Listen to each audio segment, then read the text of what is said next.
Hello, and welcome to the Old Farm Bus Podcast. This is the back of the bus session. Hello, and welcome to the Old Farm Bus Back of the Bus Sessions podcast. Today, I'm welcomed by an amazing guest. I'm really excited about this. I don't know much about you, but I do know I absolutely adore your music. So, we're going to dive in with Dorothy Ella. Yeah! I told you I'd go mad. Oh, thanks so much for having me. Hello. It's a real pleasure. I knew, because you can find out a lot about somebody on their social medias, and I've had my scrolls. I've listened to a lot of your stuff, YouTube-wise, but also it's just the energy. Just there's something about you. I went, you'd be my mate, you would. I'd get on.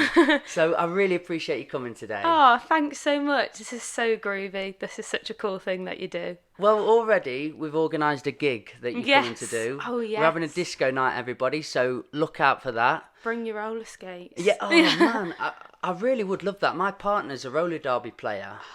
Oh, amazing. She's really good. Have you been to see a roller derby game? No, I would love to do that. I didn't even know that was a thing. Roller derby? No. Should we have a little talk about it? Absolutely, yes. It's madness, I promise you. So basically, all the misfits in the world have clubbed together. Brilliant. And decided to get a sport on the go.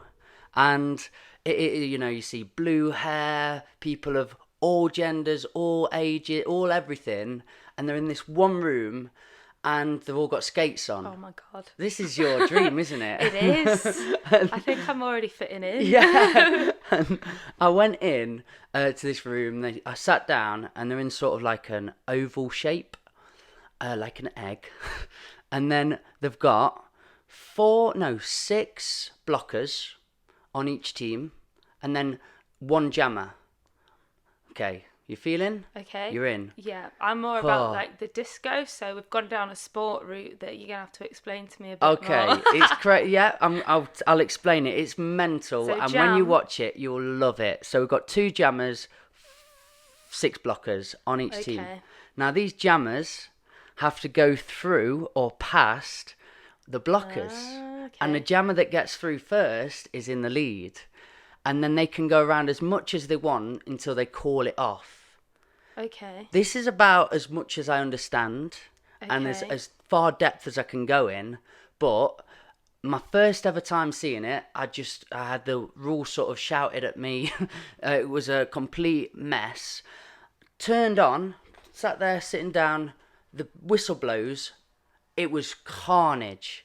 Honestly, it's just like, noise, bang, bang, bang, bang, bang, bang. I was like, what is happening? But turns out Chrissy is really bloody good. Oh, wow. And she was just smashing I wanna it, going go. round. I want to see. Diving through. We'll go Wow. together. I'll yeah, take you for one. Absolutely. That would be so much fun. And if you look at it, bring your roller skates with you, and you might just think, I would fall over. I mean, I can only just stay up and go around in a circle.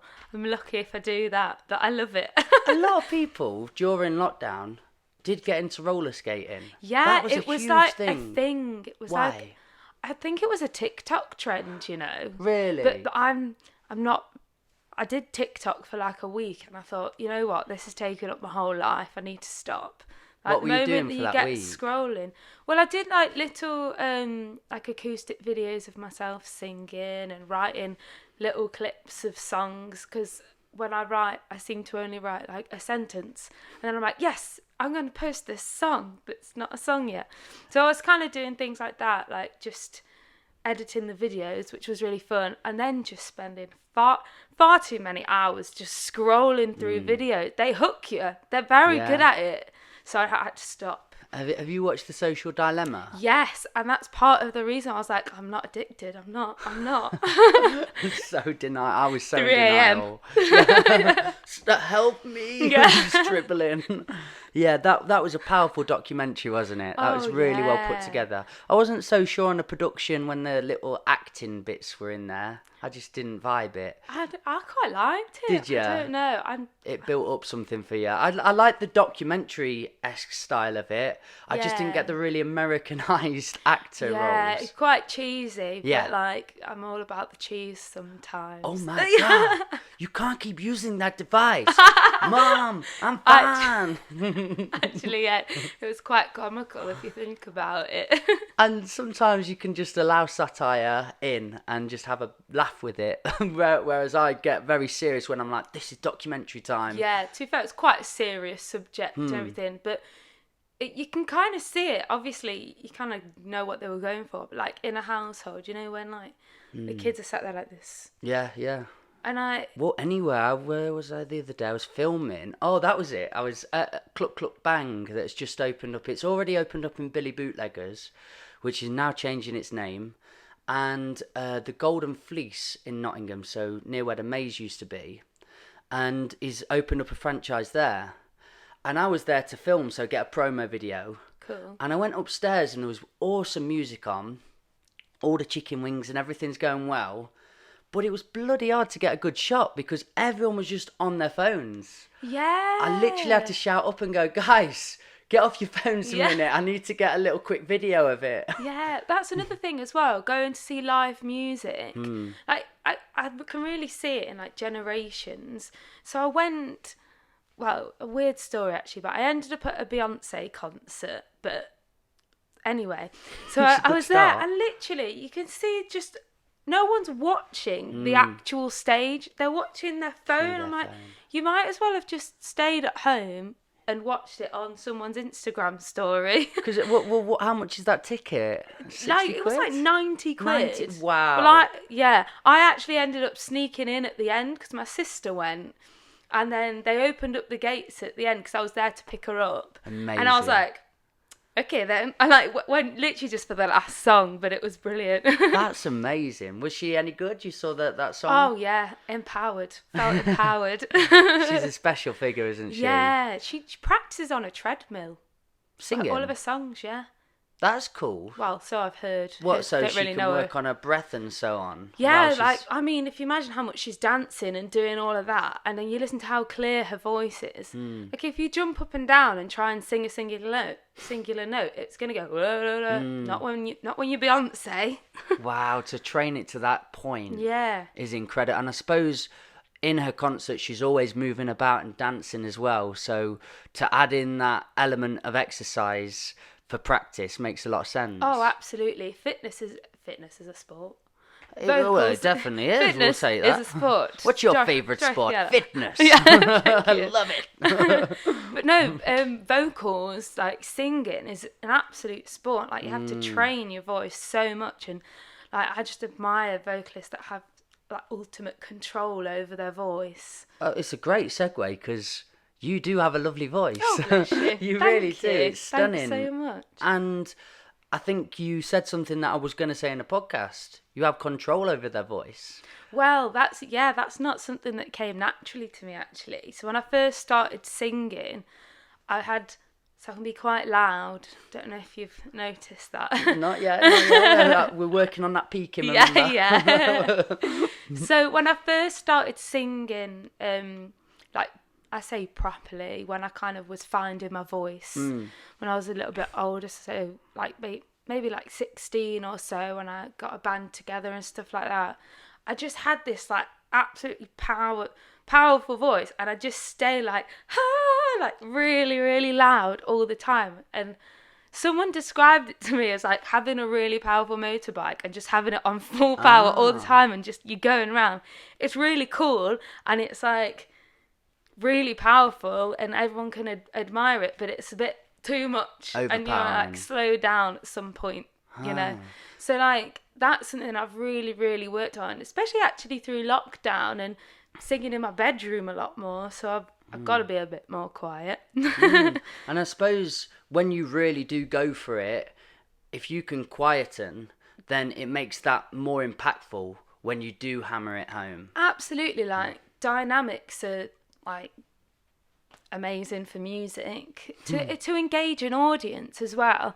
Like, as much as someone belting out a high note can capture their attention, so can like really bringing it down and almost whispering into the mic, because people go, Literally, this craziest random thought popped in my head of this, and it was on an X Factor. oh, okay. But Matt Cardle. You can remember Matt Cardle? Gosh, I remember. He was. That's back in the day. That wasn't is it? back in the day. What was his song that he sung? Oh, what, for this moment? Or, Yeah. Or was it like a known song that he sang? He did a song. song. Sang. I've gone on a tangent. So, anyway, Matt Cardle. No, this Matt Cardle moment is when he was at Simon Cowell's house. And when you were saying that, it really reflected in that song. It was If I Were a Boy. If I were a boy. But he did it so quietly and stunningly. And then I'll never forget it. It made me cry. And I can't, because I'm 27 now. So that is a back in the day, which should be, maybe I'm 16. Do you think? I'm thinking 16, well, 17. yeah, it must have been a long time ago. Imagining it. And there's a moment, so he goes so quiet, and then he belts it. And I've never been hit by music like that before. I don't know why. I've loved music. I love lyricism, obviously, particularly. But just the sound of music, just the capacity of what somebody can do with their voice had never hit me until that Matt Cardle moment. And you said that then, and it just made so much sense. I was going, that's what he's gone and done. Yeah. He's been creative and playful with it and learnt them notes. Yeah. And it's, not even necessarily, like you say, about the notes that you exactly sing, because like people could do beautiful melismas that add to everything, but like, What's that word? That's melismas, like, hey, yeah. New word for the day. Thank you very So much. it's like this is why I trills. podcast. Oh. New word of the day, everybody. Melisma. Oh God, that's definition. sexy. I couldn't do an exact definition, but You could do an example. Oh no, probably not now. My voice is a bit hoarse at the moment. Like trills, so like going la la la la la. Yeah, and you know what I mean? Beyonce. But not like that. Beyonce does a lot of melismas, yeah, which are like excellent decorations for a music. I'm keeping it. But like, just to be able to sing, there's an artist, Yeba. Have you ever heard of Yeba? No. She sounds like she swallowed a piano. She does so many melismas. It's incredible. But the way she sings certain notes, like, with so much conviction and, like, tone and power or not power, as we've figured out, it's just so captivating. And the voice is just such a powerful instrument, and people can use it in so many different ways. And it can also be, like, trained in so many different ways. Like, I really believe everyone can sing. Anyone can sing. Cause really? That's a genuine belief of yours? I genuinely believe that. Like, I love an optimist. Define singing, making noise from your mouth. Amen, sister. Do you know what I mean? Yeah, I like that. Do you know what I mean? So... And people should feel empowered in it as well. Absolutely. Enjoyment of just giving it a go. It's the same with dance. Movement. Yeah, That's exactly. all it is. And we do, you see people at gigs and people laughing at them, and then they stop dancing. You think, why have you ruined that for somebody? No, I'd join in. They're laughing. I'd be like, yeah. Yeah, true. I'm having a good time. Are you? That's a good attitude. That's a confident attitude. But I do see other people sort of being mocked and not want to dance and being a bit rigid, maybe because of that ridicule that they may feel. So. Yeah, absolutely. And that's why, like, I think I've said I run a few open mics, and the way I want people to sing feel when they're there is 100% comfortable. And if they feel like they can't sing, or someone's told them they can't sing, I'm like, well, are you having a good time? Are you enjoying yourself? Do you enjoy what you do? Okay, then enjoy yourself. Why are you worrying about if someone else doesn't think that you're good? Because it's not about that. Stunning it's about attitude. It's about, like, music's about getting people together, like a collectiveness, a community. Collaborative. Yeah, exactly. Which is why I love what you do, like bringing loads of people around. I love you and stuff. what you do. Oh, sure. Maybe what we're talking about now is exactly what we're doing. Yes, and hopefully a going to go on to do collaboration. more for. I really hope so. With the training element, was that genuinely the moment then where somebody said to you, you've got a motorbike and you're just revving it at this constant, you went home and reflected, where a lot of people had, let their egos take over and feel offended. I let my ego take over. Oh, did you feel offended? Well, I was 16 at the time, and I was like, okay. excuse me, you don't know what you're talking about. I'm having a good time. I like singing like that, so I'm going to sing like that. But it was, when I went to uni, actually, they taught us to listen back to everything that we did. Bro. And I used to hate listening to myself sing. I don't know whether it's like it was quite universal. People are like, oh no, I don't want to hear myself sing. But the more you do, you're like, oh, why does that not sound good to me? Why do I not like that? And I'm like, because I'm basically screaming down the microphone. And whereas some people might find that interesting, like it's just not the vibe of the song.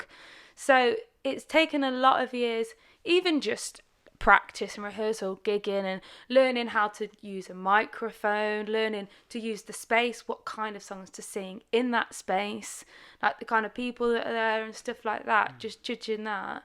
It's just been like years and years of like tweaking a little part of the song, tweaking that little part of the song, or feeling it, doing different vocal warm-ups, listening to other singers and soaking up as much as you can. And then I don't know, I think it's definitely now I've realised like a different place in my voice that like I never even knew was there before. So it's... And can you listen to yourself back now? Oh yes, I can listen to myself back now. Do you think that's when you have become sort of your authentic self as an artist, when you're listening back and quite proud of what you're creating? Yeah, oh, that's a lovely way of putting it. Yeah, I guess so. I just thought of it then. Yes. I mean, I think, we're all developing. There's no point. No one's, like, fully developed, and that's them as an artist. Like, every single day you've learned something new and done something new. But I think, especially in the past 2 years, I've actually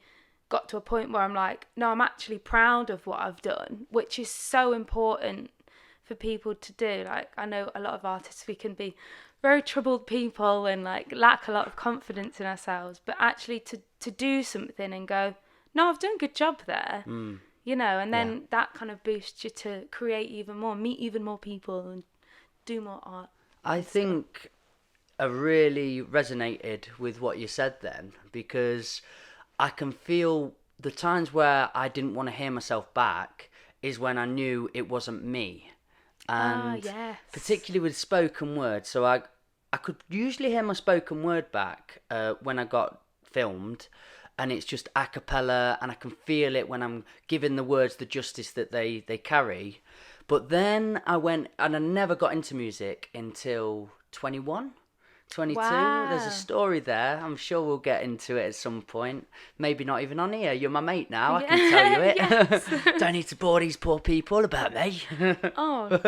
But I got into it through a troublesome time and a really painful experience, music. But then I had a lot of fear going into it because I'd not learned all the fancy words and the jargon or the theory and all those things that can prevent people from getting into a certain thing because they don't know the expertise of it. So I did go in quite naive and blind. I love poetry, but then I love the streets, I love Eminem, I love some artists, I can just keep naming artists. But I thought, I'll give rap a bit of a go then. I'll see rhythm and poetry, rap. So I thought, try it out. I didn't know that. Yeah, that's the abbreviation. So I went on some tracks, and my philosophy is, if you want to get good at something, do it with people that are better than you. Yes. Go with I'm it. so happy Don't you just feel said that. an ego Yes. brush. Just go with it. So I would try my absolute little socks off, but honestly, I listen to it back now, and it is so cringy. You've got to go through this hurdle. You have to get through that cringe stage, and me knowing that then made me go through it. But it was, as they put on a beat, and it's, now I'm rapping to the beat with American accent, moving my feet. Oh yeah, I like that. That's brilliant. I mean, it'll get a vibe going, Yeah. but it's not what I wanted to create. Yeah. So then I just had to keep on building and going through it and building and going through it. And then suddenly I got to this stage where I found more of the music style I liked, which is lo-fi, sort of really... Lo-fi stands for low fidelity, like low quality. It's like on the offbeat stuff. Okay.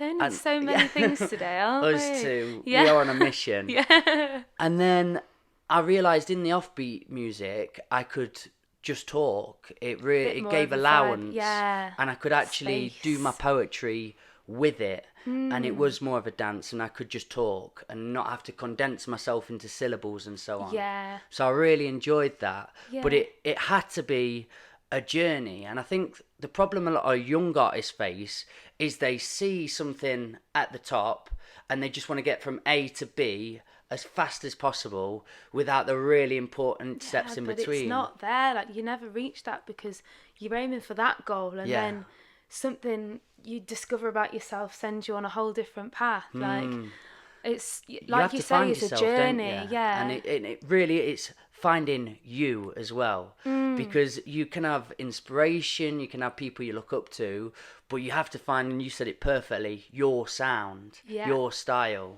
Absolutely. And I think the your part is the most important bit. Yeah. I feel like, with your journey, do you ever look back on that? I know you said it's cringy, but now I feel like you can look back on that and be like, that's where I've come from. Yes. Look at where I am now. That. And then it's no longer cringy. It's, look at me starting something. Yeah, I've kept it all up. So for Brilliant. 27 now, started at 22. There must be videos on there from 5 or 6 years ago then. And I've just not touched a thing. I've kept it all where it was.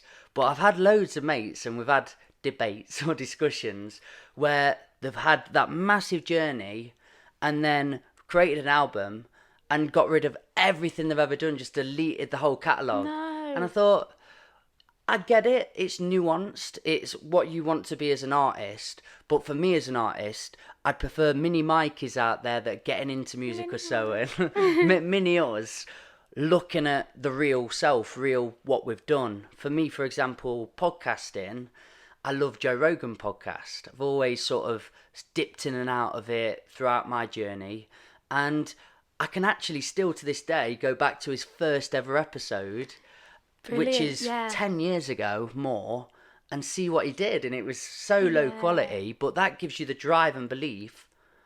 I can do that. I can get there. I can start at a further off point than he started on. Yeah, Do you and know that's what I mean? something else as well. When you're now like really proud of where you are, that then you can have other people that are inspired by you and what you do. Amen. So like just having that content out there, no matter what it is, obviously as long as it's not offensive.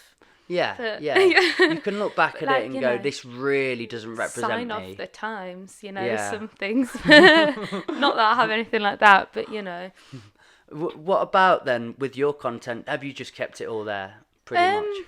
It's a bit weird. So from back in the day, there's some videos of me when I'm 16. Yeah, but it was under. So I had a band. We called ourselves. Well, we had a jazz band. We didn't really play jazz, but we just played whatever we wanted and played with like at jazz clubs and stuff. That's beautiful. But I loved that. We were called the Grey Earls because we didn't like Earl Grey tea. I don't know how that worked. But do you like it now? Because it is an awful tea for me. You don't enjoy it. No, See, I not- don't hate it. If someone made me an Earl Grey tea, I wouldn't be offended. You but- could get through it. Yeah, I would power through to the I'm end. just thinking I would have vibed with that band at the time. That's something Oh, we could yeah. have all related over. Yes. Earl Yeah, Grey I tea, don't know. man. I don't know why we called it that, but it was a pretty Wet cool name socks. at the time. But it was just we were 16, we were really young, and we'd go around the local pubs and just play whatever songs we wanted, Jam. And it was just really, really cool. I loved that, and I forgot why we started talking about it now. Well, we were talking about content and Oh, you yes. keeping stuff out there. Yeah, so that's still everywhere, and like going back, even just obviously the sound of how I sung, but even just watching me as a performer, like I didn't let go of the microphone. I was like this, so nervous to say a word in between songs. I'm like, this is this song. Thank you. And that's something that I've struggled at actually even more than developing myself as a musician is I I can't think of the word. There's a lot of words out there. Yes, there are. There are a lot of words. Again, the story of you as a musician. So as you're developing, When I'm performing, as like just speaking, being able to speak. Like yeah. Oh, okay. back in the day, I would not have been able Preamble. to sit here and been able to be calm. And I say calm. I'm very excited. You're pretty still, out but, there. but like You're I would having have a good been time. so nervous. Put a microphone in front of me, put these on. It'd be like, hello, Right. my okay. name is Dorothy.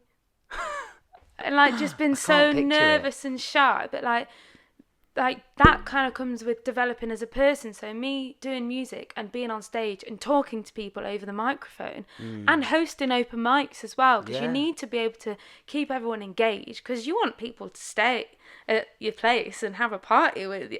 So you're like, talk to everyone, make sure everyone's involved and stuff like that. But like that is something that I was so nervous at. When you say something and you're like, oh, I hate myself. Why have I even spoken? Why do I even have words in my mouth? Every day. Yeah. Back in And my you're head. like, oh no, What are you what doing have with I yourself, done? Mikey? But then, kind of learning to go, everyone's a bit of a loser at some point. So why don't I just let it shine? Yeah. That is the only way of progression. And you've got to make mistakes. You've just got to go through the sludge. And suddenly you do get to that side where you're not perfect at any stretch, but you've accepted mistakes so much in your life that anything that comes your way, you can just overcome. Exactly. I completely agree with that. I'd love to go down your musical journey then. I'd like to go how you did get to where you've got to. You're performing in a disco band. You're performing with your partner. You're running open mics, successful open mics. You love doing them. What is young Dorothy doing at home as a small person? A small person? Yeah. Well, I'm Have very you ever been one of small. those? Yeah, I think I still am. Me too. High five. Oh, see, I can't even reach you. That's how small I am. The musical journey, because there's a lot of stories. I've been alive for a few years. So How old are you? how old do you think I am? Really? Playing. Okay. Oh, is this going to be one of them? Oh no, I either way I'm like, oh, do you think I'm very mature? Or, oh yes, I look very young, thank you. Okay, I'm going to go nice number and hit you with a 25 marker. Bang on the dot. Bang on the dot. I'm 25. I knew it. Yeah, you look great for it. Oh, but thank you. 100% you could pass as a 25 person. I think a 25 person. Yeah. I think you're the first person who's actually guessed my age right. What do you usually get? Is it Well, upper or someone lower? thought I was 17. Yeah, I know. No, you've got wisdom in those Yes, eyes. thank you. A lot of wisdom in there. So I think. No, Young look, wisdomful eyes. But yeah, I would like to go as literally young as a kid. Were you running about, singing, dancing, playing, having fun? I think I was always a little bit of a diva when I was young. I know there's a picture of me like this when I'm really young, but I was actually really shy. Maybe not so much at home, but definitely at school. I'd be in primary school and start of secondary school. I would sit in the corner and not talk or anything, and I've always had friends, and but didn't really put myself out there for things. Would be really quiet, really shy, and it wasn't actually until I found music that I came out of my shell. So that's what I love music. It's just amazing. It does so much for so many people. To psychoanalyze that part of you. Ooh, go on.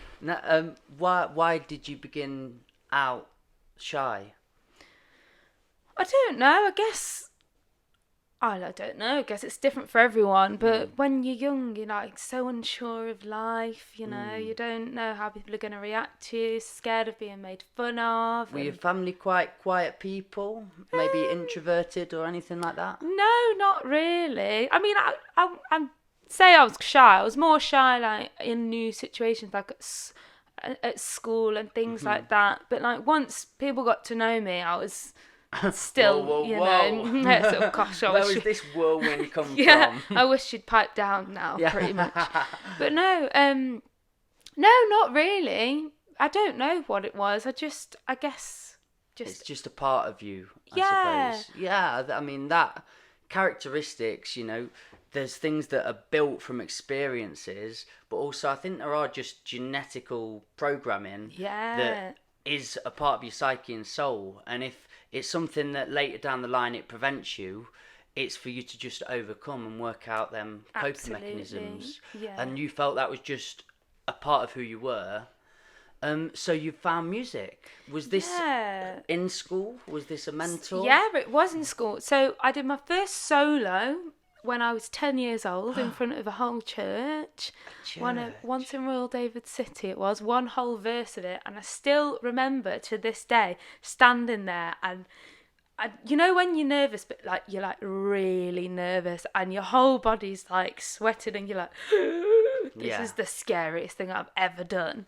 I literally remember that, and my teacher was stood at the back. Can you vividly remember this? Yeah, moment? it's so weird. 10-year-old Dorothy. 10-year-old Dorothy. Can yeah. get into the mindset and go, I know exactly what was happening in that moment. I can picture all the surroundings. Yeah, it's so weird, but I was still really quite shy then. But I was so glad that I did it. And like doing that, like putting yourself out there, putting yourself in a position where you are uncomfortable, makes you grow so much, because you're like, I'm so uncomfortable in this situation. The situation happens and you're like, oh, that was all right. I actually quite enjoyed it. It was fine. I got really nice goosebumps when you said that, genuinely, because I think that's really good advice.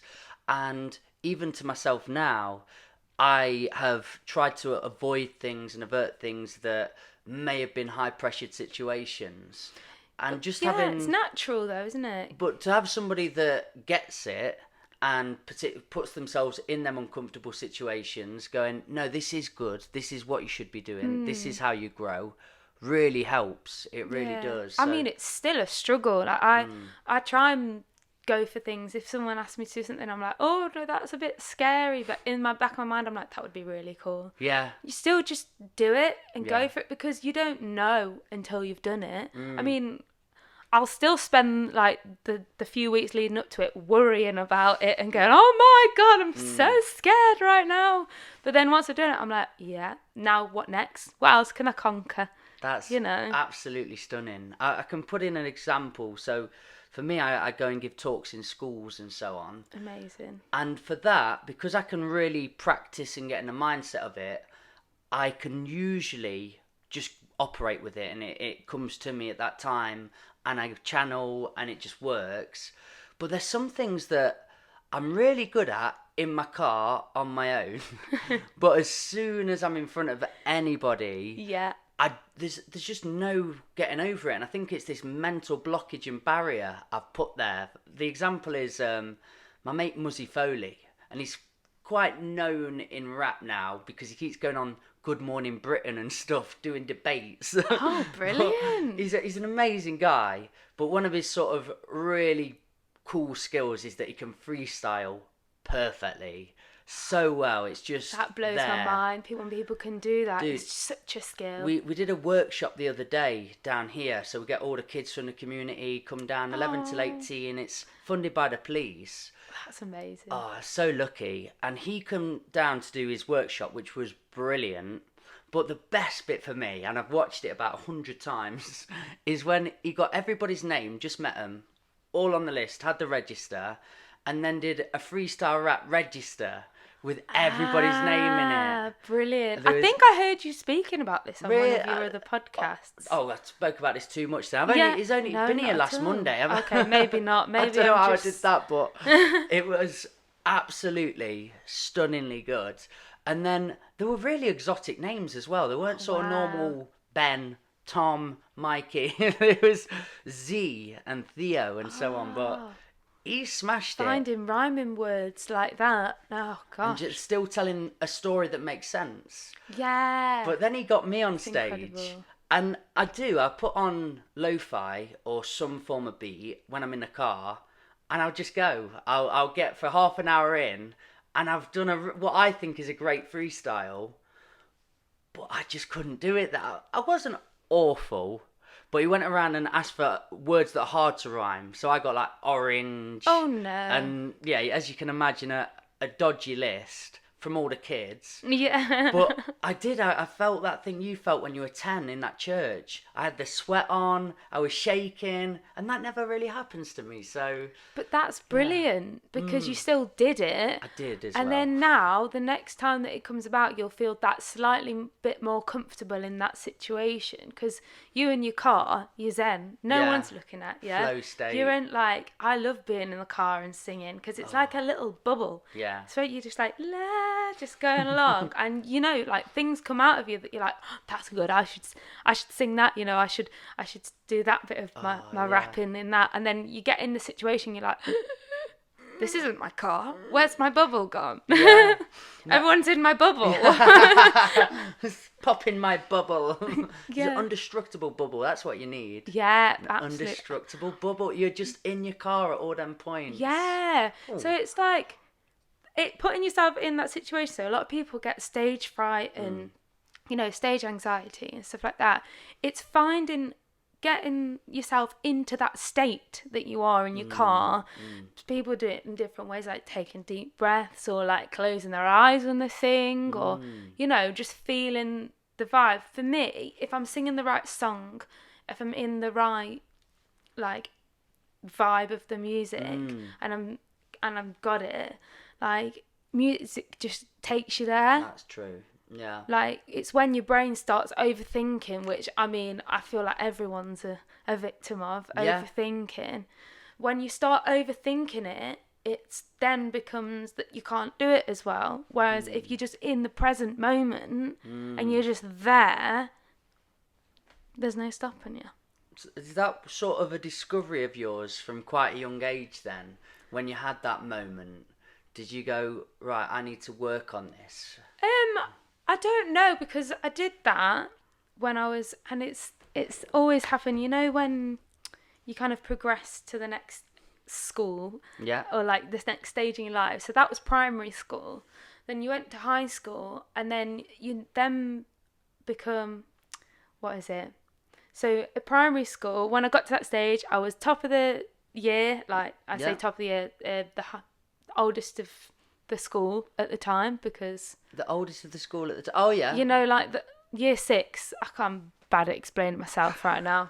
But year 6, top of the school. Yeah. You know, you're the oldest people there. All the little ones look up to you.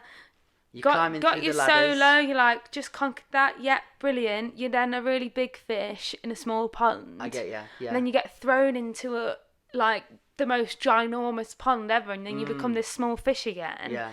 And you're like, and like you said earlier about putting yourself amongst people that are loads better than you, but not being scared of that, using that space in that big pond to grow, and then you become a big fish again, and then you move to a different one, and you just keeps going and going and going like that. So that's when a I great way came of describing from it. I like yes, we are all fish. Yeah. So going to high school, I then again kind of reverted back. I was like, ooh, this isn't familiar. I'm going to be shy again. And then it wasn't till I got to the later years, like kind of established myself in the friendship groups. I mean, school's a bit of a weird place anyway. Yeah. And then I actually went for the musicals there, and I wasn't ever planning on like getting a part. I just enjoyed singing. I was like, I'm just going to do it. I'm going to go and see what happens. And I sung a song, and then I got a main part in the school show, which at the time is like stardom, you know. What was this play? We Will Rock You. We Will Rock You. Yeah, I don't know if you've seen it. No, I haven't. It's obviously the musical, the Queen. Queen musical, yeah. Wow. And I was Scaramouche, and I sang Somebody Love. Oh, that one. Wow, So, okay. This was year 11. I think so, yeah. This was, Top year 11. Yeah. You've made it into a musical. Yeah, I've made, basically, that's it. That's where my career finished, really. You've got to the top of the tree. You were really ready for this performance. You smashed it? Oh, yeah. No, I just thoroughly enjoyed it. And I remember there being a rehearsal for the song, and they'd given me this part, and I was like, gosh, this is a lot of pressure. Like, and was the whole school watching you? At this point in the rehearsal, it was like just the school band, but a lot of them were like my friends who were like, you know, they're ready to take the mick out of you at any point. So you're like, oh God, I've got to be cool. I've got to sing right. And I enjoyed singing. And then they were like, you know, at the end of the song where it's like, somebody to love, that bit where he like full on goes for it. My music teacher just goes, just sing it high. And I was like, ah. And she was like, louder, just sing it, just go. And then I just closed my eyes and just went, ha! And then hit this note that I didn't even think I had. Shocked myself. Everyone else was shocked as well. And I was like, I think I just found my voice. I just found my voice, everyone. Was it a good note then? It was a like nice I proper like hit. got it that I'd never thought I could sing that way. Because I came from like a Catholic primary school where we were singing hymns and you're singing very like, oh, which is nice, it's beautiful. And then going into that kind of pop singing, like the popular style of singing, and I just like belted out this note. I was like, yeah, okay, I want to sing like that. And then that was when I was too powerful and had to rein myself in, and then develop it from there. Both sides though, you've had the polarity met where you felt shy and inside yourself, and then you found your voice but went the other way for a bit.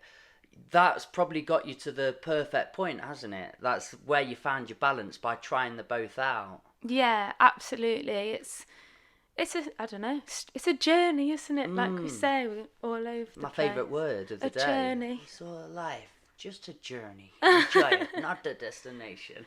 That's so true. You're there, you're enjoying it. Is music your life, really, at all elements of school? Were you bullied at all? And did music sort of help you through anything?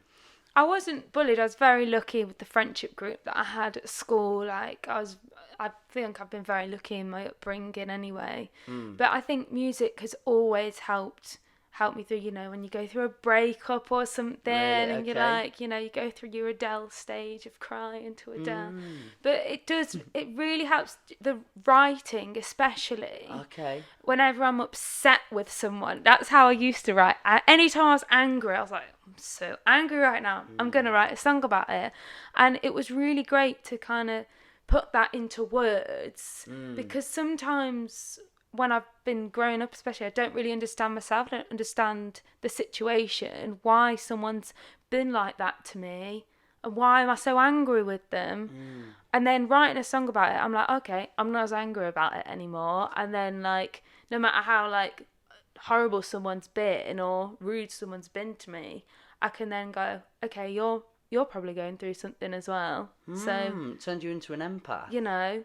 That's interesting. Yeah, I mean, not every time. I'm not an angel. Sometimes people are just dicks. You know, yes, I have to agree with you there. You established yes, and I can also establish that from writing a song.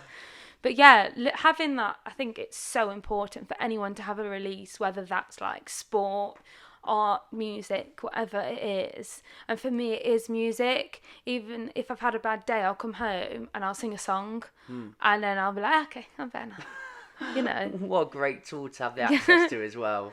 You don't have to spend hundreds of pounds feeling that happiness. You can just use your voice and your back. I mean, I say it like I just go, la la la, I'm back. Like, obviously, I'm not like that all the time. But yeah, no, it has been, well, it still is like an integral part of my life, just to keep me relatively sane. And I think that's the key word, relative. Relatively sane.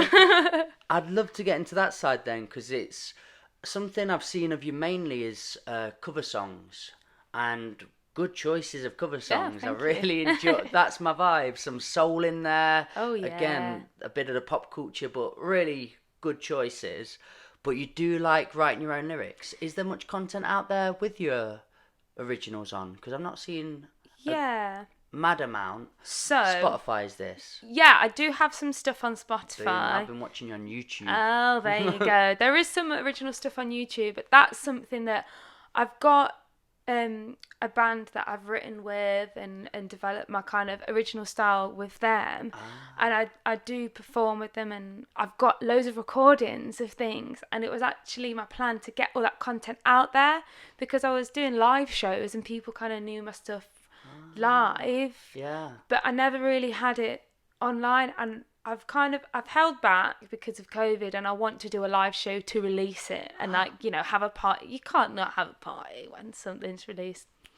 Disco party. Disco party. I mean, yeah, there we you go. are so invited. Yeah. I'd love to get you on. I'm so excited. This would be fantastic, honestly. It's a really nice vibe out there when it's dark as well. Cause so you've got the lights and stuff. Yeah. Can film it, whatever doing. Disco lights. I feel like I've balls. discovered a new gem today, honestly. What'd you like? I've got a mate, I've got somebody we can collaborate with. This is really exciting. No, honestly. I'm actually really excited. We should definitely do something. It'd be really cool. Let's talk about then your writing, because that's what that gets me burning. That's my ticker. Yeah. When did you really start channeling your writing and using it as sort of a cathartic tool? So, I always like you were talking about poetry. When I was younger, I used to write poems, but then I felt really embarrassed about it for some reason. Like it was weird, or I don't know. I'd hide it. I'd never show anyone and just hide it, and it'd just be like my little release thing that I did, like, before you go to bed and your mind's going crazy. A bit like a diary or a gratitude journal or something like that. Yeah, and just like writing words. I've always been like interested in that. Would it be quite rhymey or? Oh yes, we love a good rhyme, but I also enjoy an off rhyme. What's it called? A not rhyme. A not rhyme. What's the? There's a thing. I thought Half that's what rhyme. it could be. Yeah, half or a rhymes. not rhyme is There's also. in a rhyme, half rhyme, not rhyme. Oh yes, all of the rhymes or not. Yeah. Amen. Yeah. Okay, but I did that, and then I was in like musicals and stuff at school, and then I went to university to actually study vocals at BIM in Manchester. And I was on the vocals course, and they very much led you down the route of becoming a session musician, doing covers, because that was just part of the course, and that's what it did. And I enjoyed that, and I loved singing, and I loved developing my voice and collaborating with people and doing stuff like that. But there was a part of me that I was like, I really want to write my own stuff, and there was never really like the opportunity to do that. And then I became friends with different people on different courses the more I went on. And it wasn't until second year that I was like, do you know what? I want to write my own songs. So I'm going to do it.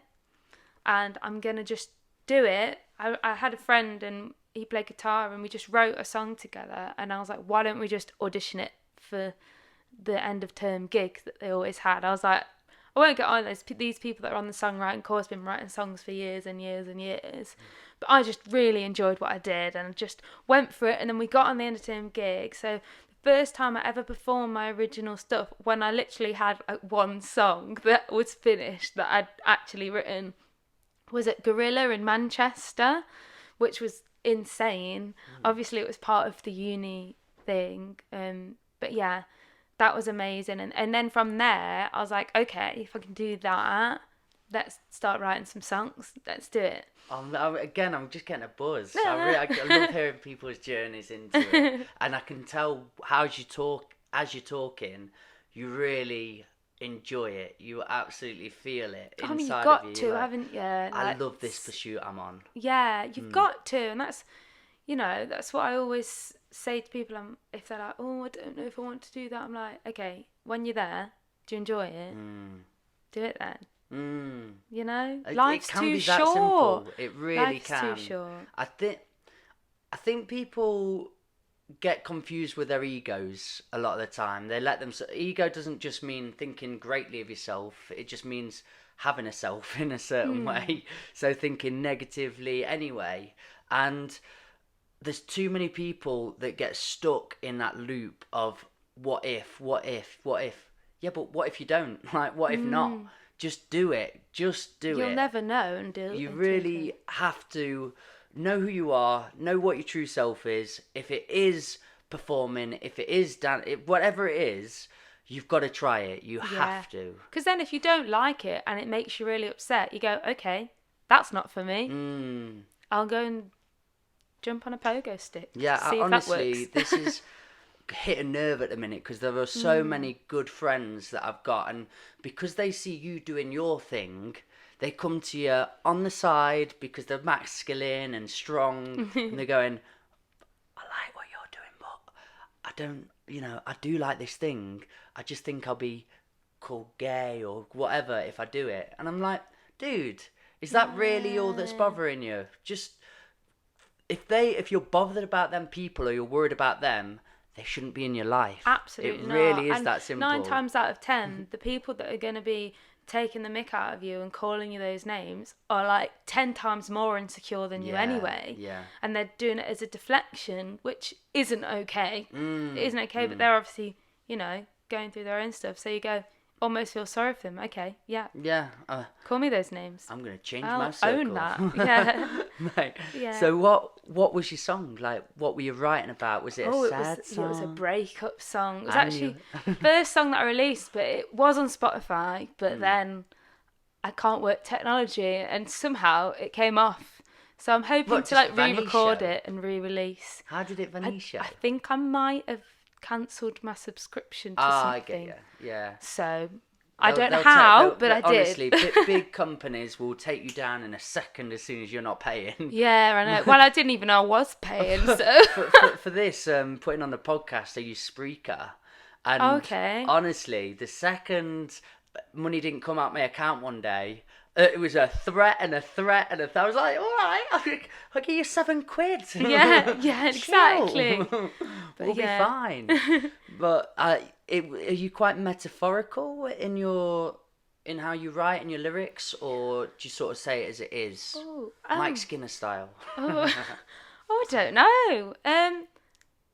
I guess I kind of say it as it is, really, but it just depends what I'm writing, because I've had so many different sounds, and that's something I always struggle with, and still kind of do, is what sound do I choose?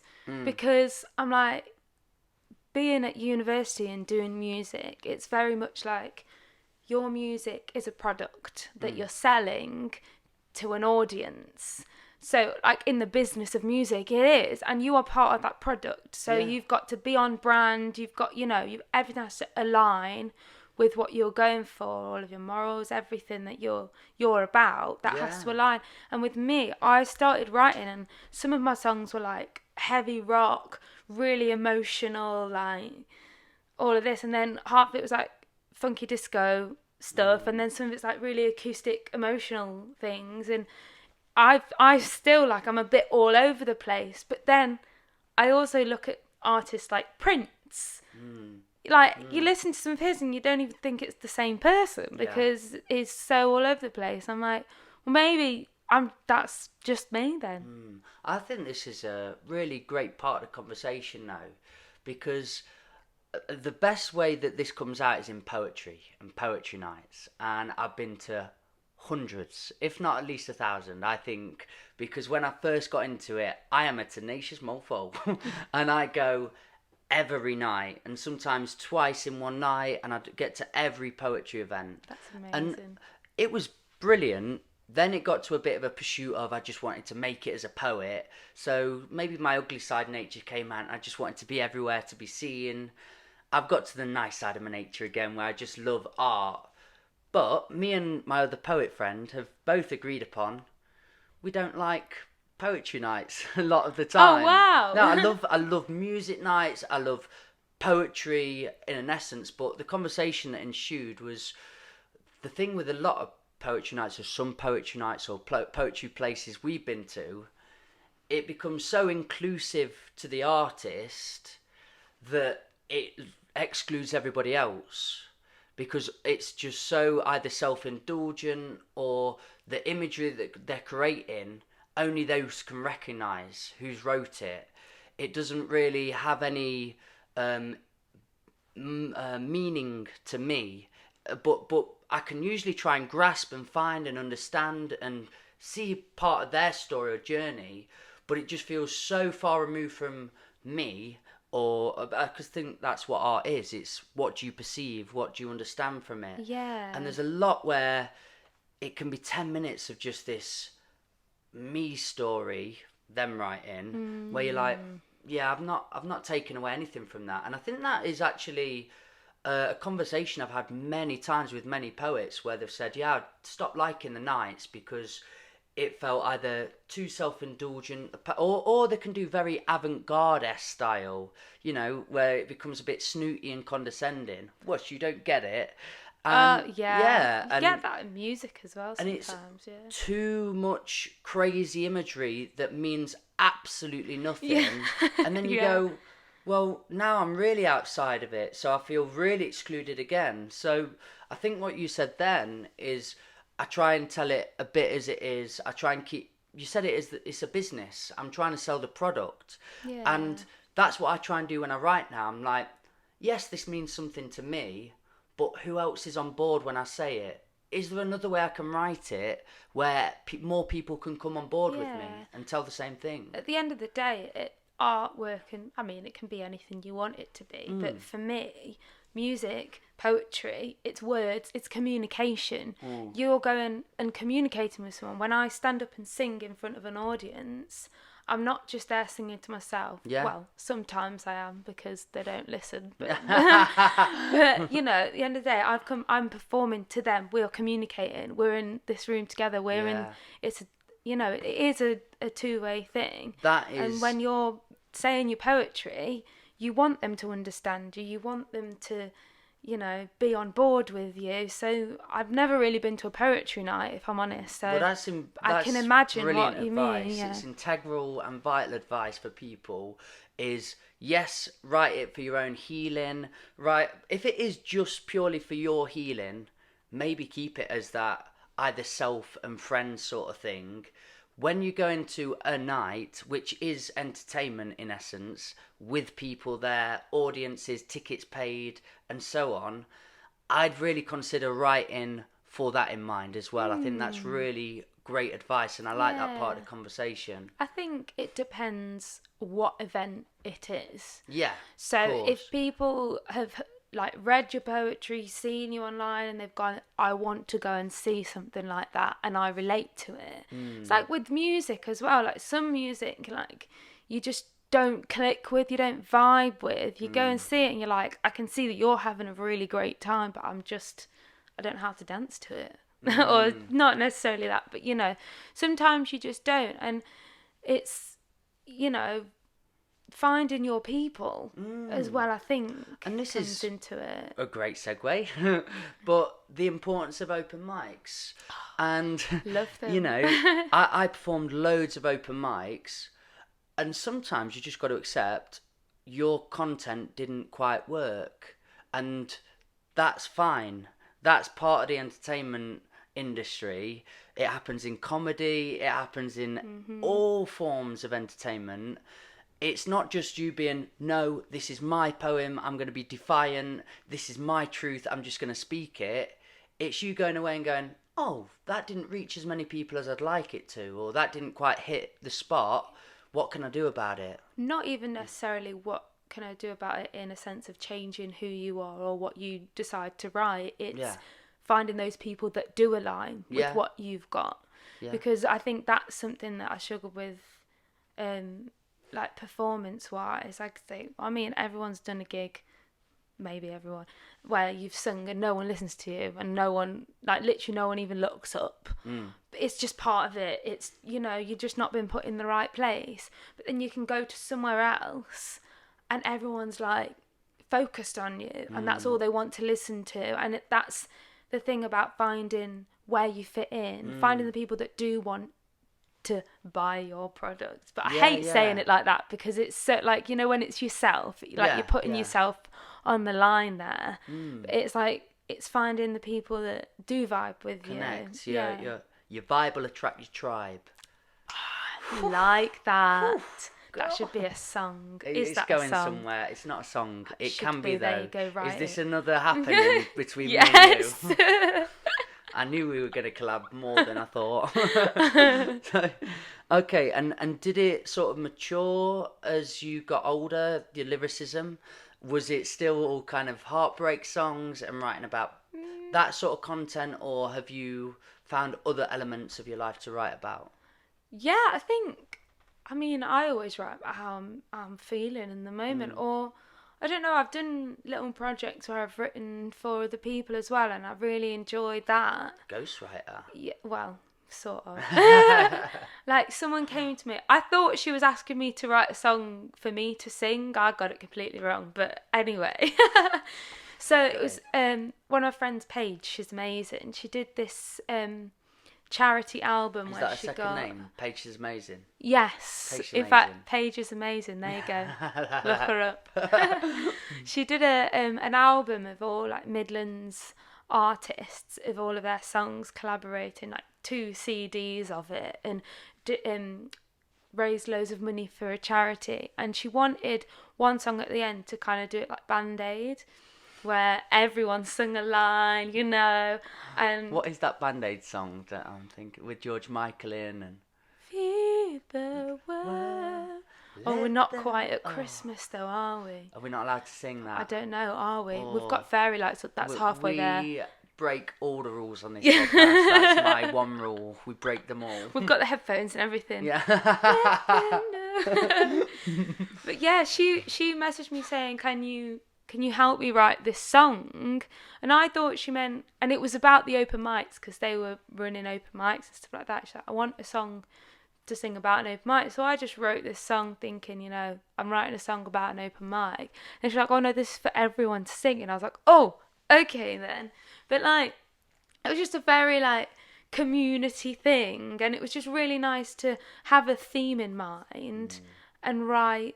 It was very cheesy, don't get me wrong, but like it was the vibe.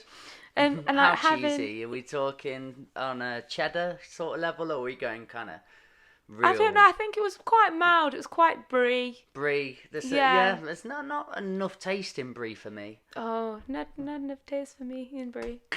Yeah, there you go. So I'm gonna leave the rapping bit to you, because I'm don't not. Do that. So... I've told you how shy I am. Yeah, no, I've seen some of your stuff. It's actually really cool. Oh, bless I you, love all the thank you. videos you do. I love They're videography. proper cool. Do you do them on your own? Pretty much. I've had people on board. Herbie Rowley, shout out to you. James Reeder had on board, but I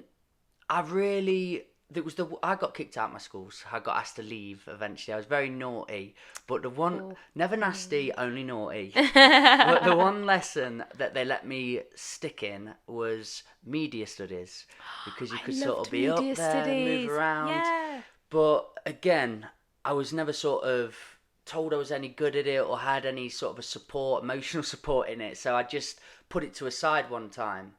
And then when eventually, after my story and travelling and so on, I found music, it was a really cheeky in way to get back around to doing media and the creative arts again and stuff. So yeah, I'm glad I found it and reconnected with it, because after making a few music videos for self, I ended up doing a few for friends, and that started to snowball. And then in businesses, I've done little documentaries now, and it just took off. It really did, and it's my favourite thing, I think. That's amazing. Definitely. The film side, I know a song is kind of very sporadic and can go anywhere you want it to, but something about imagery and film, Visuals, visual, it takes it to another world for me, and there is so much possibility in that. That's amazing. But thank you for that. If you want to film, absolutely, yeah. Let's do something. Well, I mean, we've got our long list of things. Yeah, we need to get honestly, through. I think we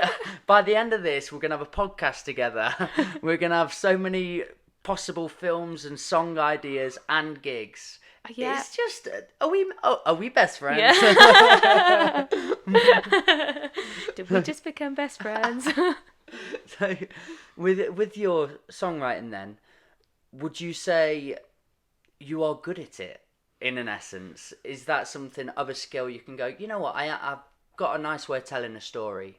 I don't know. I don't think I have as much experience as I'd like in songwriting. It's something that I don't set myself enough time for, because I say yes to everything, and I'm just doing everything all the time. This whole podcast feels like a lie now. Yeah. Oh no, not at all. Not in that way. I mean, like, I can't say no because I'm so excited about everything, like all gigs and stuff like that.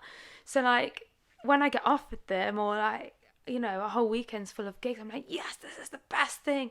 But then I don't kind of set aside time to do things like songwriting as much anymore. So when I was at uni, I had time because I was at uni, and it was part of my course as well. So I had time to just sit there and write and actually like. It's a nice fairy world, isn't it, uni? Yeah, a bubble again, a little bubble. Yeah. Which is needed, because again, you find balance after that. You have all that time and a beautiful amount of friends and meeting and so on.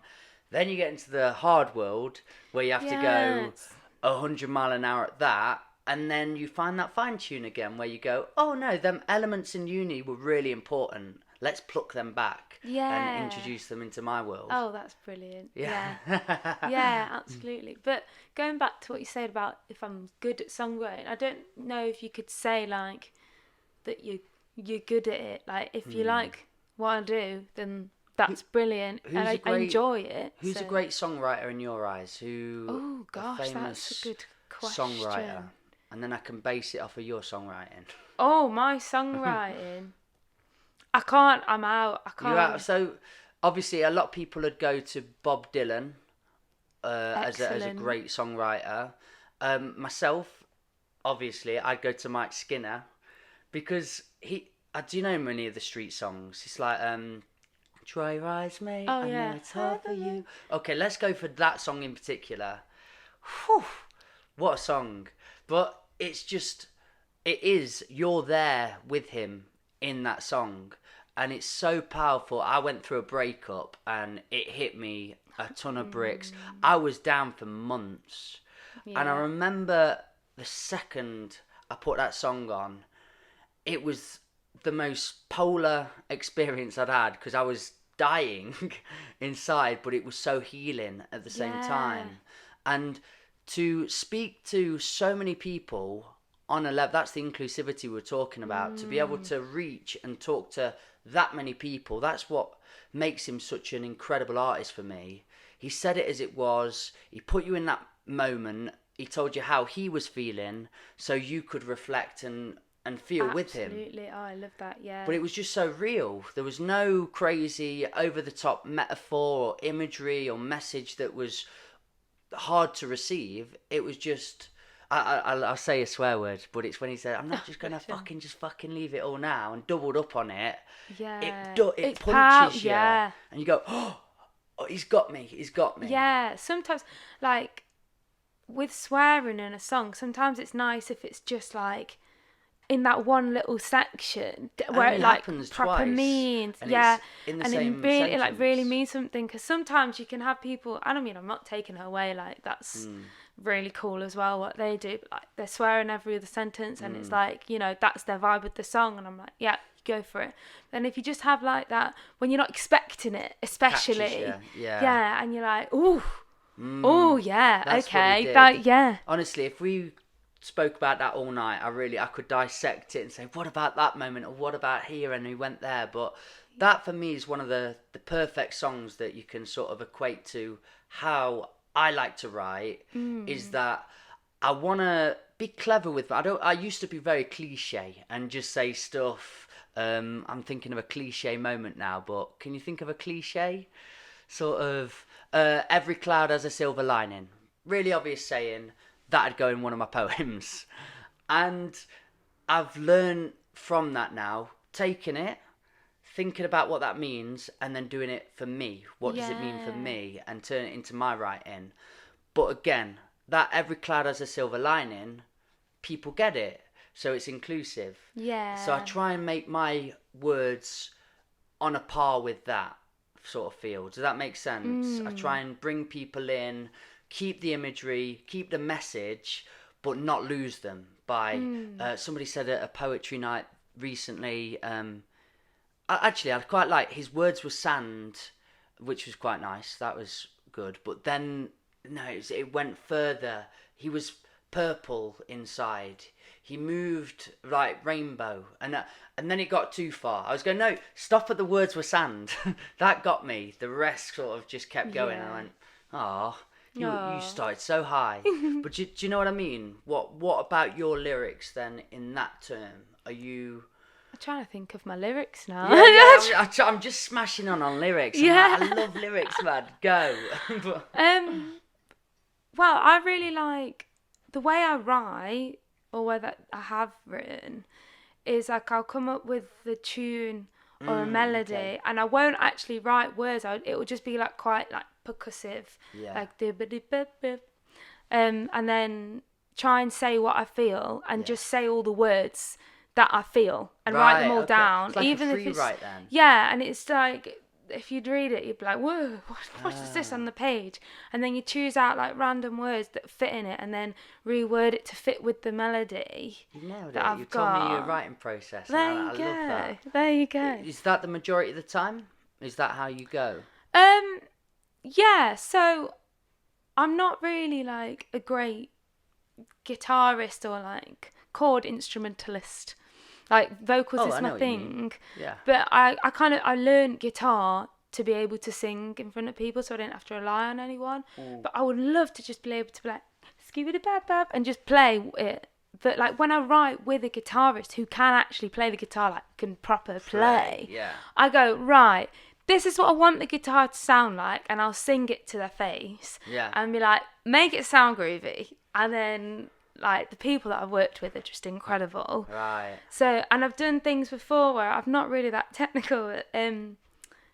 There's a song I've got on Spotify called Two Ways, and I wrote the bass line to it first, just in my head, maybe like do do do do do do, and I recorded it on my phone, which was really bad at the moment, like really bad sound quality. And I did that. I just had it on repeat, and I was like, two ways, honey, you know, and then just kind of sing along to myself, doing the different parts of the band, because I can hear it and I can feel it, but kind of doesn't translate when I play it. When I play guitar, it just comes out blues, because all three chords that you need for that is just amazing. Yeah, I can play the blues. There you go, exactly, inclusive. My dad taught me. Is it a pentatonic scale on a guitar? Yeah, I'll see, you're already ahead of me. Yeah, he did, but it really is that sort of quite easy in essence to play, but obviously there's levels to it, and then you can get to an expertise. But he was playing the other night and just playing the blues sort of chords, and I was playing down this scale to him, and it was really nice, because I don't play many instruments. I, like yourself, run out of time a lot of the time. Yeah. So you get in, but he's got so many guitars. I just pick one up. I'm left-handed, so it's upside down. Oh, wow. But yeah, it was a nice little moment where I'm just playing back to him, and we're having a bit of a connection. See, that's so special. So maybe the words have meaning to you, and you put them all out there, but your concentration isn't all on, I'm going to portray this incredible message for people that's going to change them. No, not necessarily. I kind of did a bit of writing in lockdown, a bit like that. Like, I writing a song about like social media and how it like changes our minds. But a lot of the time when I write, I like the sound of the words. That's what I was alluding to. And You that's, sound like you enjoy the musicality of everything. Yeah, and that's what I do really enjoy rap, because it's so percussive, and it's like, you know, it's like and I love scat, I love jazz and stuff like that. And like artists like Ella Fitzgerald, where she's scat. Have you ever heard her scat? Oh my god! And she's just like, woo, and I'm like, how does she do that? And then taking something like that and then putting words into it that sound really cool, like using your voice as an instrument. But then with me as well, I guess the lyrical content, it's like I'll do a really funky song, but it'll actually be about like my heartbreak, but it's disguised by lots of sparkles and rhythm and that's stunning. Yeah, I think that really works well in songs where they use a really sad thing on a happy beat, or a really happy beat and talking about a sad thing. It catches me off guard then, and I'm like, where are they going with this? Where's it taking me? And you know, it's good to go away from the obvious some of the time, isn't it? Yeah. It's very nice to be felt by music and hear a sad chord and they're saying something sad. I get that, but the ones that go, there is this dynamic with music as well, and I suppose there's a beauty of music just being anything you want it to be. the great thing of being naive in music for me, when I was writing anything I wanted to say and trying to do it on a beat, it was just discovery mode, and I didn't know what was right. And then I found out there was no right. It was just doing it your way and finding what works. Yeah, I think there was a Layla Hathaway, her name is. She came in to do a like a masterclass at our uni, and she can sing like 2 notes at once. Oh God! Sounds a bit like a whale. Like I don't know what it was, but incredible, like jazz singer. She's amazing. And she was talking about songwriting, and one thing that kind of stuck out was someone says, well, how do you know if you're good? How do you know if what you're writing is good? And she says, who is anyone to tell you what you've written is not good? Yeah. Like, whatever you write, it's coming from you. Like, no matter if you'll scrap it later or whatever, like that's come out of you. Like, it's amazing that we're even alive anyway. Like, the fact that we can then create things, no matter if no one likes it or not, you've just created something. Like, that's how incredible is that? Liberating way of thinking, isn't it? Yeah, we're opening everything up today, aren't we? I'm going to go away feeling so inspired. You're not leaving this place. Yeah. I'm in. Your journey, honestly. I've really enjoyed this musical chat with you. With the open mics, how long have you been doing that? So, I came onto the Derby scene after uni, which was such a change for me because it was such a smaller community. I came on, I think it was about 3 years ago now, and I just popped into an open mic. I was trying out a few different open mics. I think I went to like 2, and I could literally play 3 songs on guitar. That's all I could do, and one of them was 2 chords the whole way through the song. Loved songs like that. Brilliant. So I could play 3 songs, and I got up and I met like pretty much the whole Derby community on that night. And it was just such a vibe. I've never been to a place where everyone who gets up, no matter who they are, no matter what they're singing, everyone's supporting them. And they're like, you go, you're doing your thing. And they'd listen. Yeah, and it was just brilliant, and I just vibed with everyone. I was like, yeah, I want to do this. And someone actually came up to me, and her name's Steph, and she was like, I'm booking you to play in the bar that I work at. I do the music. It was Blacksmith's Lounge in Derby. And she was like, 2 months' time, I've booked you in. I was like, I can play 3 songs. I can literally play 3 songs. I can't do a gig in 2 months. I just can't. And she went, well, you better get learning then, because you're booked in. So I was like, oh my God, okay. So I just like spent all my time just learning songs, like just simple ones that I could actually do. And then I did it, and actually had gigs booked in before then, and just went for it. And no, I wasn't brilliant at it, not at all by any stretch. And is this the gig that you were in? Wasn't it a brilliant gig? What? Sorry. When you got to the end point, so she booked you for this gig. You're like, I'm gonna practice, go for it. Yeah. We were all building up for this gig. Were you good at this point? Oh no, well, I still don't think I'm a great guitarist, but I get by and I accompany myself, and that's what my aim is with my guitar playing. I actually think I got my guitarist along just as moral support to that one. But I still like played a full set with me on my guitar, which to me was like such an achievement, because I'd never been able to go out on my own and play. I'd always have to rely on a band, which is brilliant. Like, the band is brilliant and they can be a million times better than me, but to be able to do it independently, that was such an achievement for me. And since then I just haven't looked back. At the time I was working in a bar, and in the kitchen and behind the bar as well. I quit my job and just went and did music full time, because I was just like, yeah, that's what I'm meant to do. This is my life, you know. Well, and then a few years down the line, we had something like a pandemic or something. I don't know about that. Yeah. We've done we're nearly 2 hours in. Really? And we've not spoke about a pandemic. Yeah, I mean, I don't know what you're talking about. I don't think it was there. But yeah, so that kind of affected things. But I think, you know, if you love something and you enjoy it, you should go for it. That's, yeah, amen again. Amen. Amen's my word of the day too. Yeah. I love amen. And that feeling when you got to that point, this is me. This is what I should be doing. This is me. This is only just seen that film so recently. Brilliant, isn't it? Oh, it's not just brilliant. There's the extras that you can watch, and when they're all going into auditions, and when Hugh Grant is in this room. And the woman who sings this, oh man, I just got goosebumps again thinking of it. And they're all like crying together, but giving it everything. Yeah, actually, I think I've seen that. Yeah, it's really, really powerful. That is. Yeah. But you got that feeling. Can you describe that? Can you explain what happened? Was it on stage, or was the afterglow and the aftermath of the drive home?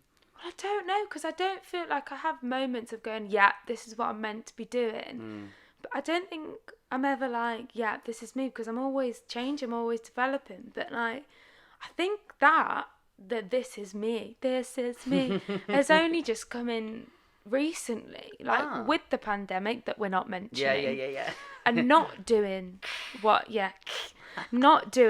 I was enjoying. Not that I still did a lot of things through the pandemic. I sat on my balcony and sang to the street and stuff. So I continued it. I continued the party. But I wasn't doing it as much as I did. I wasn't hosting my open mic. I wasn't around my people that that's so just love about music. It's getting people together. Yeah. So not doing that and not seeing these people and not singing in front of loads of people or with people and communicating and connecting with people in that way, and then coming back to it and restarting my open mics, like they've just gone. I'm so unbelievably happy with how they are at the moment, because the people that come along are just so supportive. I think someone came up to me once and they were like, this is such a vibe here. Someone could get up and like bash 2 spoons together and everyone would just go crazy. And I was like, well, first of all, who wouldn't go crazy? That would be really cool. Yeah. But also, yeah, exactly. But also the fact that like I've been able to connect with these people. I've found my people.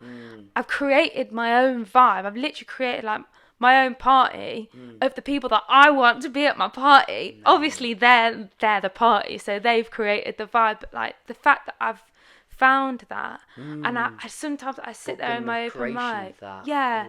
When people are like up dancing, someone's there for the first time at an open mic singing their original song and everyone's really engaged. Like someone walks in like with a guitar on their back and I'm like, welcome, come and party with us, you know. Like moments like that, I kind of just like sit and I look and I'm like, yeah, this is what I'm meant to be doing. I feel like, you know, I'm making a difference. I'm present. I'm there for the people, but also for me at the same time. My favourite saying is, if there's not a scene, make a scene. Oh, yes! And honestly, every time I found myself moaning about, oh, it wouldn't be great if there was just. I think, well, do it then. Whose fault's that? Yeah. Somebody's obviously not thought of it or done it in that way. You have. Just do it. Yeah. And that seems exactly what you felt at that time was, I'm going to bring it. I'm going to do it to the table. Yeah. Because that's something, I absolutely love open mics and like people running them, you get to meet so many great people and some people, so many great open mics on, especially around Derby and I've been to in Nottingham as well. But something that I've kind of felt at some open mics, but especially when you go into like the old kind of folk clubs and things like that, is that not belonging. And so if I walked into like an old, I say old man's like folk club, you can see the vibe, can't you? In like an old pub. I'm with you. And you walk in and they're like, you're new. You're not from around here. What are you doing in our pub? Yeah, divisive. Yeah, and like obviously I just go and talk to them and get over it anyway and then become part of the scene. But a lot of people don't have that confidence, and it's that not feeling included in something, and that's something that I just wanted to completely eliminate out of the open mic vibe. And like, you know, when some people are so nervous to play and then no one listens to them and then their confidence just goes through the floor, like breaks my heart so much. So like part of like being the host is making them feel so comfortable to be able to do what they do, giving them that platform, but then also like work in the room, getting everyone just as hyped as I am Yeah. about them performing, because Yeah. I love it. I love what they do. And like to be able to connect with other people and go, like, guys, this is their first time ever singing. Do you realise where they're going to go? Like, this is the start of their journey. Be part of it. Be part of their journey with them. And then they get hyped, you get hyped, the person on stage gets hyped, and then everyone's just having a good time. I think that's the recipe of a successful open mic, and very few people realise it, but the host can create it, they can make it, they have to set the tone of it, because you go to so many, I've been to a lot, where they allow for people talking over people, and they allow for just bad etiquette. You think, Yeah. I'm sorry, I know you're not in full control, but you have to do your best. I've seen certain hosts just sit through it and just join in. Some hosts are talking when the artists are on, and I'm just thinking, what are you doing? Yeah. Oh no, you have to be so present. Do your best, or at least, go out for a smoke, go to the back of the room. There's so many ways of conducting yourself where you can help somebody out, and I've just genuinely seen people in front of the performer right then with their mates, Just chatting, or not on the phone like, hey up man, what you up to? Yeah. Still got tea ready? But yeah, whatever it is, it's really not on. And I'll be honest, that's the whole reason for the buses, was what happened to me on a night at a pub gig. And actually my set didn't go too badly. I was speaking about, I saw the audience, I thought they need some of the harder stuff. So I did the knife crimey, drug related poetry, and they were like, I don't like poetry, but that was fucking sick. Yeah. That sort of thing. But then there was this really beautiful girl on, really angelic voice, so soft, so soft, and it was just chaos, like constant talking. And I went and had a chat with her after, and she was pretty broken. Oh, I bless don't her. know if she did fully carry it on after that, because she was just saying, I don't really want to do this. I felt so isolated up there and alienated. And I was like, you've just hit a bad gig. That's all it is. It's not been dealt with well. It's not been helped out in any way. Yeah. And I felt really sorry for her. And I came home, and that was it. I said to Chrissy, my partner, I want to put on something special where people only pay attention to the artist for that time. And then we watched the NPR sessions. Have you watched them? It's like a Tiny Desk. Oh, okay. Yeah. NPR they call it, but yeah, Tiny Desk sessions, and they're in weird little places. And I just thought, that's got an audience, but when the artist is on, that's it. It's only the artist. Yeah. So yeah, we went on our little journey, and lo and behold, we ended up with this. But it all stemmed from a shite gig. Yeah. Well, I mean, yeah. Thank you, Inspirations awful come in all humans shapes out and- there. Yeah. Yeah. No, like I absolutely love that. Like, and that again is you finding your people, finding the people that do enjoy the things that you enjoy, and Which is creating music. your vibe. Yeah. Respecting the craft, respecting the hardship that goes into it, the absolute tenacity you've got to do to create something you're proud of, and then the courage it takes to actually get to that point. Give it some time of day.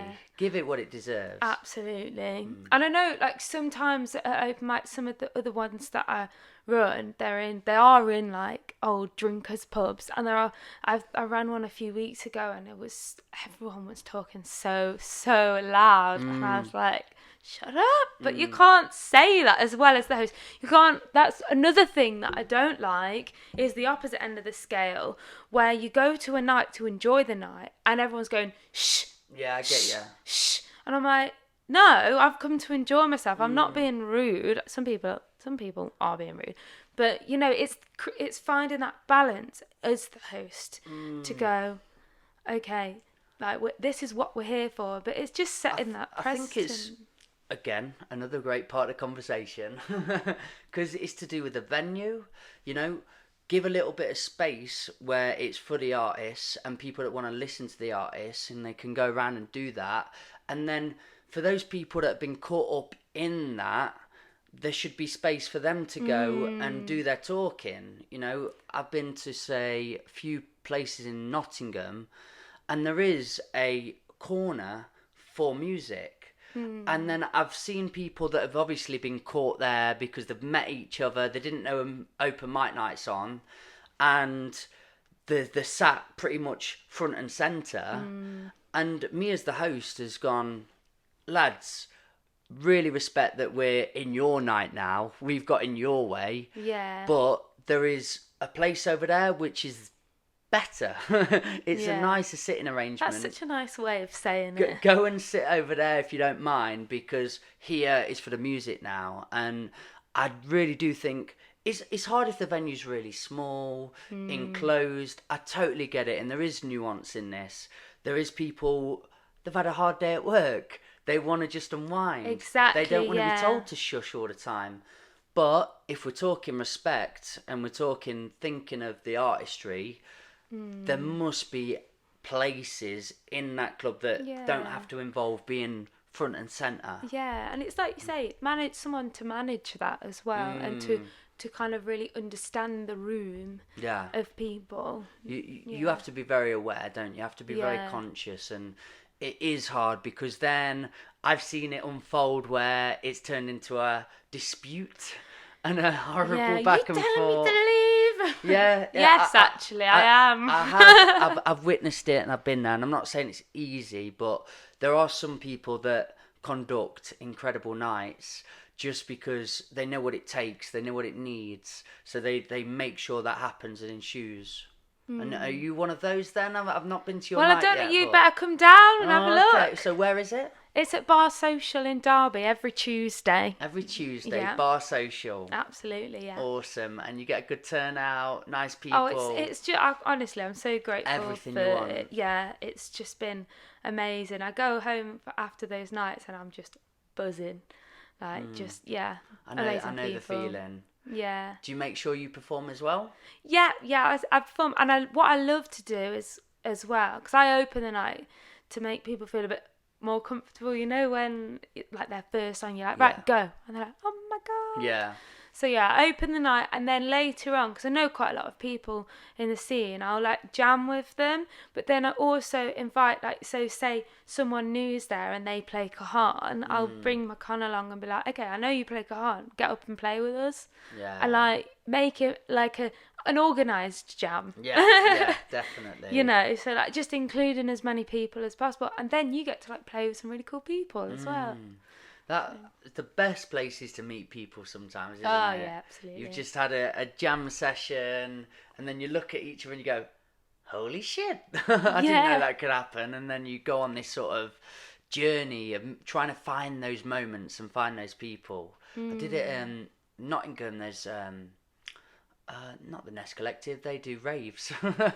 Nottingham Jam Orchestra, have you heard of those guys? Yes, they're really I've cool. heard, My friend Max set it up and his partner, cool. Zoe.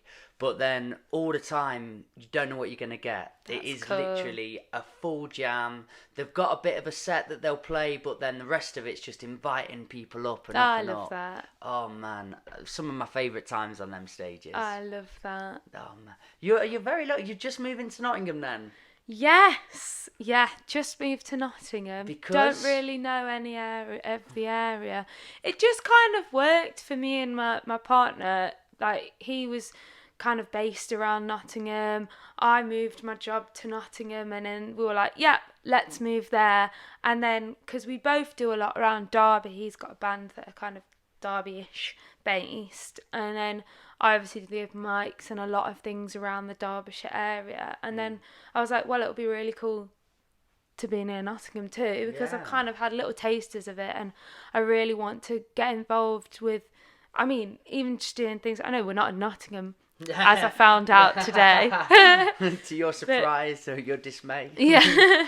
But just to like meet more people and explore and experience so cool. new things. Yeah. I don't think I've been to a better place than Nottingham in terms of how collaborative it can be, the community elements to it, the incredible. They're just so supportive. They really care about the essence of music.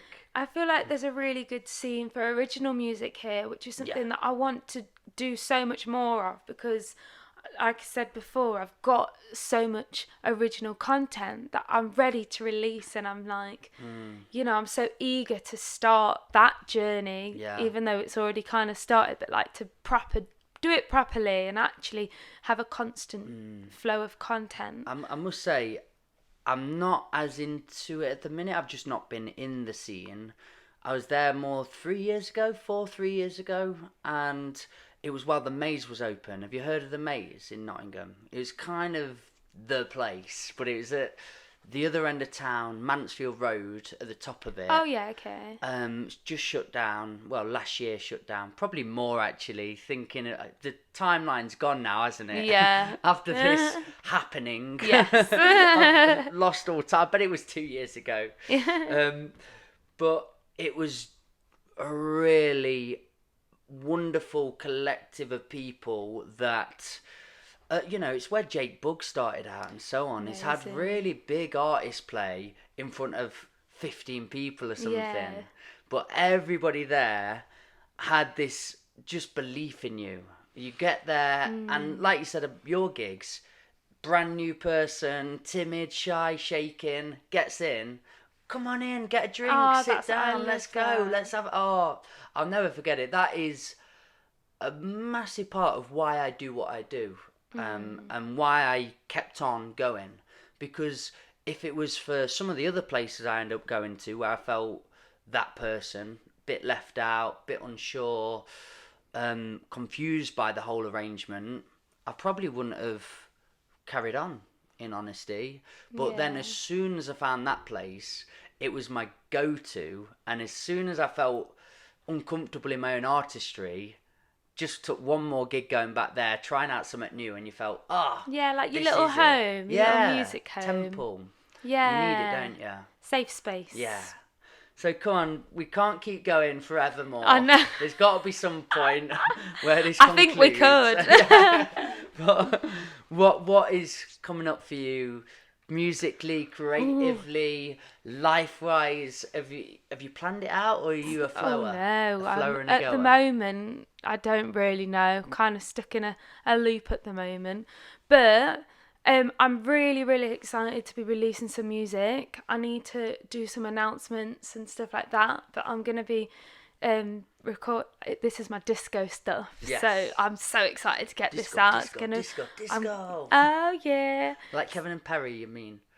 What? Have you not seen Kevin and Do Perry? you know what? I've heard of them, and I think I have seen them. He's got a cap on, like. Yeah, you. I don't think it's disco. It's more Ibiza vibe. Right, So, yes. Is that ravey scene? I don't know. Or is it their famous one was, all I want to do is do it. Disco. All I want to do is do it. And then it goes into this like really hardcore drum and bass song. Oh, right. Oh, mate. Well, it's not. It'll be drum and bass then. Yeah, true. There you go. You've answered your own disco question. bit. Yeah. They said disco. Yeah. But yeah, so I'm really excited to release that, and I want to kind of release singles and then put it together as an EP called Dorothy Ella's Boogie Tracks. Oh. And then re-release the one that got deleted off Spotify. Yes. Put that on there too, just as an added bonus. Was that the one about social media? No, that was the one I started to try and write, but that's a different story. Wow. Go on, let's just... we're delving into there. No, it was... I can't even remember how it goes now. It was just about, like, stop looking at what everyone else is doing, because they're not going to post them just sitting there on the sofa doing nothing, are they? They're going to post That was no something. rhyme. I was waiting for the lyricism. Yeah, I can't even remember how it goes now. It's Have you literally... not got the first lines in your head? Honestly, it's completely blanked out of my head. I'll have to get back to you on that one. Somebody asked me on a podcast yesterday, we were talking about our depression, but when we hit the pit at the bottom, and said how important that is, you've got to kind of hit a bottom, because that gives you time to look up and realise there is a bottom. And sort of when you start climbing, when you fall again, you know it's not an abyss of nothingness. No, there's a there's bottom. good times to come. So we were talking about that, but I've got a poem called Falling. And he was like, yeah, what's the first 2 lines? And I know that poem really well, but as soon as they put you on the spot and you have to just quickly pluck it, it's tricky. Yeah, well, I mean, I wrote half a song in the first lockdown. I can't remember, but I remember being passionate about it. Passionate. Is that because social media? Well, I I think everyone's mental health got affected during lockdown that we're not talking about, of course. But it's just seeing... We're allowed to now. We're sub 2 hours, so... Oh, gosh. But, just, sitting there on your own, not where you want to be, not doing things that you want to do, and then you're scrolling through endless videos and stuff like that. And everyone's like, oh my God, I have used all of my time so wisely, and now I'm a master in knitting. And now do you know what I mean? Yeah. And now I've converted my garden into a palace. Yeah. Which is brilliant. It's just so cool. But you're like, well, I made it out of bed today. Yeah. Not every day's gonna be a palace day. I've actually found the bulletproof plan of getting through this. You ready? It's called Post and Ghost. Okay. So honestly, I've got there because all my mates and pretty much anyone I've podcasted with or anything come here and they go, how do you play dad? How do you play so much? Yeah. All these do the business and everything because you look so busy. You must be on social media all the time. And I go, ha ha ha. No, I am not. Post and ghost. I actually either post and ghost, but I schedule. So I've got Create a Studio, and it does your Facebook and Instagram. And I sit there on a Sunday, and I put on everything for that whole week or even month. That's brilliant. Sometimes, and I literally leave it at that. I let it go. It pops out every day, and it's content. Excellent. Because that is what social media is for me now. It's the business element. Yeah. A little bit of time, I'll just check in with friends, but I'm actively going into, what are they up to? I'll check out, I'll go and find. But I'm not just trying to find them in an endless sweep of scrolling. I'd love to say the same. I'm going in to find out what they're up to. Yeah, that's brilliant. And it's been a genuine journey. It's been a really hard finding to fine-tune it and get to that point. But I can honestly say, on a genuine level, the best I've felt is of recent, and that's because I've learned to manage my social media and how I use it and utilise it rather than let it use me. Yeah, absolutely. It's going back to that social dilemma documentary. Yeah, totally. Yeah, absolutely. Very wise words. Listen up. Yeah. you guys. No, these guys. So, sorry, Dorothy. I took over then. I dived Not at all. in. It's passion, isn't it? Too much passion, no. Never too much. Flying Never all too over much. the place. This bus is going to be covered in it. Filthy. We've not said anything filthy till now. God's sake. Covered in passion. Oh my God, that can't be one of our songs. Well, no, you can write that song. Okay, yeah. I'm going to lose all my fans now. Yeah. Where can people find out everything about you, what you're up to, all your cool stuff? So on social media, so it's at Dorothy Ella with an M on the end because someone has taken Dorothy Ella. Got it, I knew that. And I did it as Dorothy Ella Music, and I just thought, I'm hitting the mic. I just thought it was too long, so I did Dorothy Ella, Dorothy Ella, and my last name's Martin, so it works. Dorothy Ella. Hard to find. But I mean, yeah, it is. It will change one day. and that's on Instagram. Instagram, and it's the same on Facebook, and then it's Dorothy Ella on YouTube. Twitter, do you bother? Oh no, I used to. I've not delved into that. What took you from Twitter? I don't know. I just stopped using it. Pretty much. Yeah. Is it funny if you're just looking before we go, all the social medias, how do you see Instagram? How do you see Facebook? How do you see Twitter? Well, I think my favourite is Instagram because I'm a very visual person. So I love the fact that I can post some of my music that people can listen to, but then give them a like a visual to go with it, to go, okay, this is my vibe, look and listen. And that's to what the I've main got, part of it which as is well, cool. the visual. Yeah, and I think, yeah. And then Facebook is just great for things like events, inviting people, because everyone's on Facebook. Like, all generations, everyone's on Facebook. So that's just brilliant for that. Twitter was very much, like, very wordy. Yeah. And sometimes I don't really know what to say. And I was just, back in the day when I used Twitter, was just writing random things that, why am I even writing that on social media? No one cares that I lost my glasses that day. If I'm personifying them, great word, I'd say Instagram would be your cool, slick back, chilled friend that just wants to have a good time. I don't know, I'm saying Facebook's more, if you want your nan to see how well you're doing and just what you're up well, that's to, what I'm saying, all generations. I was flick it trying to be onto there. polite. But I think that's more the word, because there's no word limit on it. People just put rant after rant in my feed where I'm just going, I don't think that's necessary. And I think Twitter's actually a bit more concise. Is it? Oh, yeah, because it's got a limit, hasn't it? Yeah, you have your limit and they can't just keep rambling on and on and on. So yeah, I'd say if I go for it for word information style things, Twitter's probably the place I go for that. Yeah. It's more of your intellectual friend. I think Facebook's the one that's sat there sounding smart but doesn't really know what it's on about. Yeah, Facebook's a confusing world anyway. It doesn't work right. You crazy Facebook. Yeah. Thank you so much for being here today. Thank you for having me. I've really enjoyed it. Have you enjoyed it on Oh, the bus? absolutely, yeah. This is a vibe. Would you do more podcasts? Would you do your own podcast? I don't know. I might do. I can't work technology to record it, so I'll do a live podcast. That's it. Another one. You're invited. You're back. Oh, I could see you bringing loads of artists on here and just chatting music. Oh, yeah, absolutely. Or your crowd. Oh, right. Bless you. Guys, thank you for being a part of the Old Farm Bus Back of the Bus Sessions podcast. I leave you on this every time. I'm going to always leave you on this. I've decided this is the end point. Just be nice to one another, you beautiful buggers. That is literally all you've got to do. Simple as that. Big love. Thank you very much. See you soon, lovely. Thank you.